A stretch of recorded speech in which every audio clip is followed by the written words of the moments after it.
Hello viewers, welcome to my channel and Facebook page जिसका नाम है लर्न विद अफजल 89। वीवर्स, आप देख सकते हैं मेरे पास जो चैप्टर है वो बेस्ड है चींटी और टिड्डे के ऊपर। आप चैप्टर का नाम पढ़ सकते हैं the ant and the grass Hooper. आइए इस स्टोरी को ट्रांसलेट करते हैं और देखते हैं इन दोनों के ऊपर क्या स्टोरी बनाई गई है। आप इमेज देख सकते हैं, ये आई थिंक ये टिड्डा है और ये चींटी। टिड्डा बहुत आराम से बैठा हुआ है स्टाइल में। Let's come to the story. One day, एक दिन, a grasshopper was relaxing under a tree. एक दिन एक टिड्डा वॉज रिलैक्सिंग, आराम कर रहा था, अंडर अ ट्री यानी कि एक पेड़ के नीचे। He saw an ant carrying a kernel of corn. हीसा यानी कि टिड्डे ने देखा एक चींटी, यानी एक चींटी कैरिंग यानी कि ले जा रही थी। क्या लेके जा रही थी? अ कर्नेल ऑफ कॉर्न यानी कि भुट्टे का जो दाना होता है, मकई से बोलते हैं, उस दाने उसको लेके जा रही थी। आप इमेज में देख सकते हैं, ये इस चीज़ को मैं रेफर कर रहा हूँ, ये देखिए। तो वो लेके जा रही थी। ये देखा किसने देखा? ग्रास होपर ने देखा, टिड्डे ने देखा। The grass hopper was curious and ask her. Grass hopper was curious यानी कि टिड्डा जो था वो जानने के लिए, यानी जिज्ञासु बोलते हैं क्यूरियस को। अगर क्यूरियस को अगर हिंदी में ट्रांसलेट करें तो उसका जो वर्ड है वो जिज्ञासा होता है, जानने की इच्छा करना, इच्छा होना, जिज्ञासु जिसे बोलते हैं। तो जानने के लिए उसने, ग्रास होपर ने पूछा, एंड आस्क हर, किससे पूछा? चींटी से पूछा। क्या पूछा?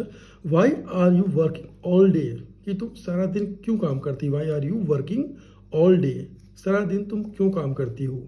आई have never seen you enjoy your time. ये टिड्डा बोल रहा है। और ये जो सेंटेंस बनाया गया है, आई हैव नेवर सीन, आई के साथ हैव लगा हुआ है प्लस वर्ब का थर्ड फॉर्म लगा हुआ है। ये आपका सेंटेंस जो है प्रेजेंट परफेक्ट जो है परफेक्ट टेंस का यूज़ किया गया है। तो अब यहाँ देखिए आप, आई हैव नेवर सीन, वर्ब का थर्ड फॉर्म लगाया गया है। मैंने तुम्हें कभी नहीं देखा क्या करते हुए? एन्जॉय योर टाइम, यानी कि अपने टाइम को अपने टाइम को एंजॉय करते हुए मैंने तुम्हें कभी नहीं देखा। ये कौन बोल रहा है? ये बोल रहा है, टिड्डा बोल रहा है चींटी से। द एंट रिप्लाइड, अब चींटी ने रिप्लाई किया। क्या रिप्लाई किया? द एंट रिप्लाइड, रिप्लाई का सेकंड फॉर्म यूज किया गया, replied, I am saving food for the winter, यानी कि मैं सेव कर रही हूँ खाना फॉर विंटर, यानी कि सर्दियों के लिए मैं खाना सेव कर रही हूँ। You should also do the same, यानी कि तुम्हें भी ऐसा ही करना चाहिए। अब शुड का इस्तेमाल किया गया है, तो शुड का इस्तेमाल हम तब करते हैं जब आपको किसी को सलाह देना हो, या किसी चीज़ को लेकर आप किसी को सलाह आपको देना है तो शुड का इस्तेमाल कर सकते हैं आप। जैसे कि आपको किसी को बोलना है you should go to the school, तो आप वहाँ बोल सकते हैं, या यू शुड रन फास्ट, इस तरह बोल सकते हैं, यू शुड वॉक डेली, इस तरह बोल सकते हैं। तो but the grasshopper did not listen to her advice. अब जो एडवाइस दिया था, you should also do the same, अब इसके बाद क्या रिएक्शन आया? बट द ग्रास होपर, यानी कि लेकिन टिड्डा था, डिड नॉट लिसन, यानी कि बिल्कुल नहीं सुना हर एडवाइस, यानी कि चींटी की एडवाइस को उसने नहीं सुना। अब आप यहाँ पे देख सकते हैं डिड लगा प्लस नॉट लगा हुआ है, यानी कि ये आपका सेंटेंस बनाया गया पास्ट इंडेफिनिट का नेगेटिव सेंटेंस है। ही spent the rest of summer lazing around and sleeping under the trees. He spent यानी उसने खर्च कर दिया है, या व्यतीत किया, इसे बोलते हैं हिंदी में, उसने व्यतीत किया, खर्च किया, द रेस्ट ऑफ समर, यानी पूरा समर, पूरी जो गर्मी थी उसने ऐसे खर्च कर दिया, पास कर दिया, टाइम पास कर दिया।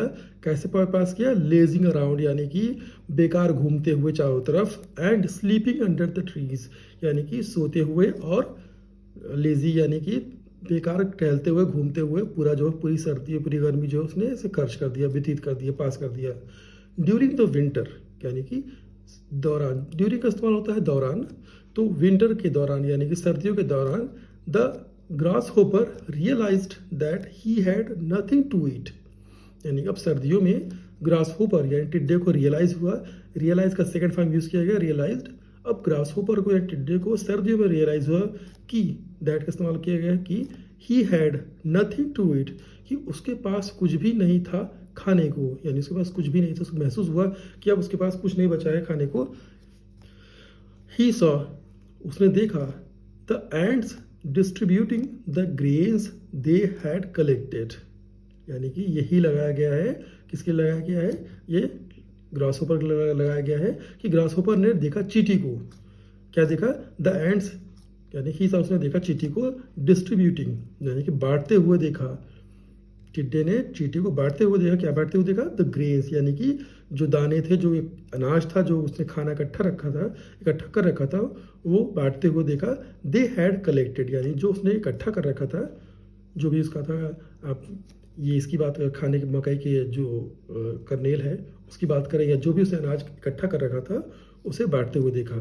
सीइंग हिम, देखकर उसे, सीइंग हिम, देखकर उसे, द एंट सेड, अब चींटी ने कहा, क्या कहा? ऑल समर, यानी पूरी गर्मी, आई वर्क हार्ड, पूरी गर्मी मैंने कड़ी मेहनत की।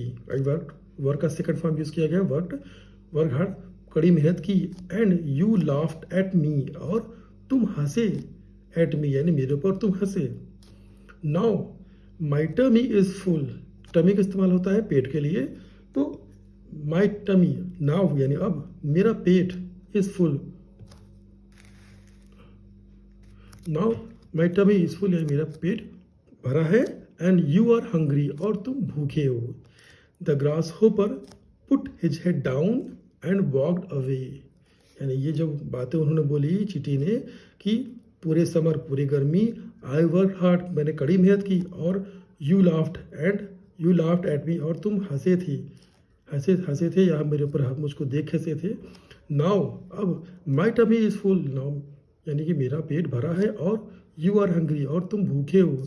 अब ये सुनकर द ग्रास होपर, ये टिड्डा जो था, टिड्डा पुट हिज हेड डाउन, उसने अपना सर जो है नीचे झुकाया शर्म से, एंड वॉकड अवे, यानी कि उसको ये बातें सुन के शर्मिंदगी महसूस हुई, और ये सुन के वो अपना सर नीचे करके चला गया, वॉकड अवे।